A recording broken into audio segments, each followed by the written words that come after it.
सभी भक्तजनों को पुराण पाठी कथाएं हमारी अनमोल धरोहर की तरफ से राधे राधे। जैसा कि हम सभी लोग जानते हैं कि नवरात्रों का पावन पर्व चल रहा है और नवरात्रों में अष्टमी तिथि पर या फिर दशमी तिथि पर माता का खोरछा भरने का महत्व है, क्योंकि इस दिन माता की विदाई की जाती है।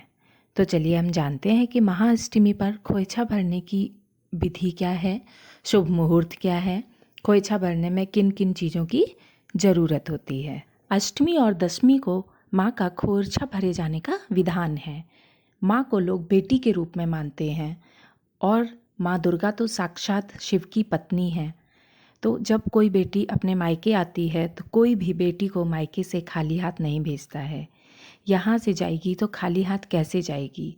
माँ बेटी के रूप में उन्हें प्यार, भक्ति और श्रद्धा से खोइछा भरा जाता है।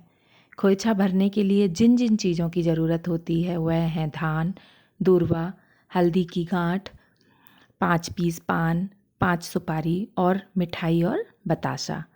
साथ साथ कुछ पैसा या द्रव्य और श्रृंगार का सामान मैया को चढ़ाया जाता है। अगर आप विस्तृत रूप से करना चाहते हैं तो साड़ी, ब्लाउज़, पेटीकोट सहित चुनरी, अन्य कई श्रृंगार सामग्री होती हैं, पर इसके साथ साथ पान के 5 पीस होना बहुत ज़रूरी होता है। सप्तमी को कालरात्रि पूजा यानी देवी के प्राण प्रतिष्ठा होने के बाद ही यह खोइछा देने की परंपरा है। तो चलिए जानते हैं कि खोइछा भरने का शुभ मुहूर्त क्या है।